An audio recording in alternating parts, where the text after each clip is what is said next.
In a last-ditch effort to stop the official declaration of a winner, top opposition challenger Atiku Abubkar demanded a halt to the proceedings, claiming that data from smart card readers used in the vote had been manipulated. His party called for fresh elections in 4 states: Yobe, Zamfara, Nasar and Borno. Loading Buhari's party has rejected accusations of manipulation, and Fashola called on Abubakar, a billionaire former vice president who made sweeping campaign promises to make Nigeria work again, to provide evidence backing his claims. Abubakar, who hasn't made a public appearance since Saturday's election, should accept his loss gracefully and concede, Fashola added. "Let this nation move forward," he said. Supporters of incumbent President Buhari party anticipating a win in Nigeria's election. Credit.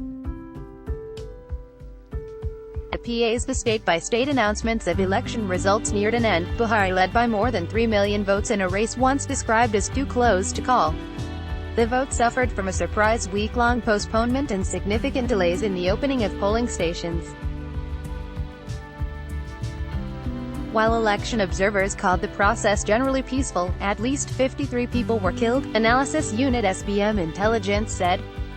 The death toll rose after an attack shortly before polls opened and claimed by the Islamic State West Africa Province extremist group in the Northeast proved deadlier than first reported, with at least 17 people killed, SBM Intelligence head of research Cheta NWNJ said on Tuesday.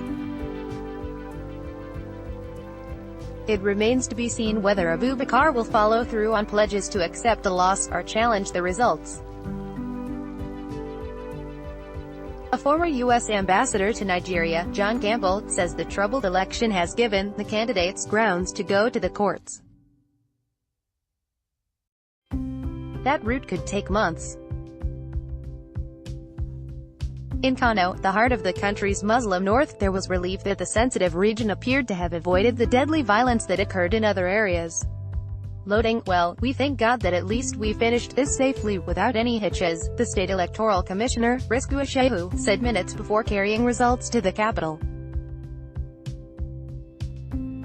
Turnout appeared to be lower than expected, Shehu said, pointing to a number of factors, including the fear of possible violence after heated campaigning.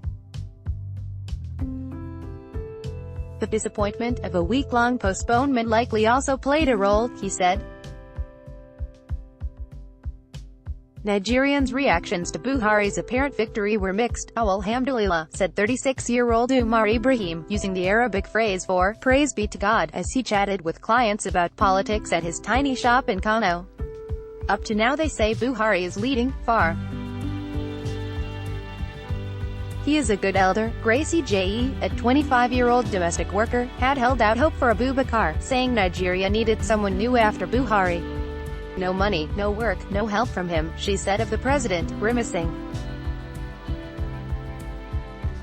Supporters of the ruling party and main opposition party in Nigeria briefly pulled knives and machetes on each other in Kano on Monday. Credit. Many Nigerians have prayed for peace. They were surprised in 2015 when President Goodluck Jonathan conceded before official results were announced, giving victory to Buhari, who pulled off the first defeat of an incumbent by the opposition in the country's history.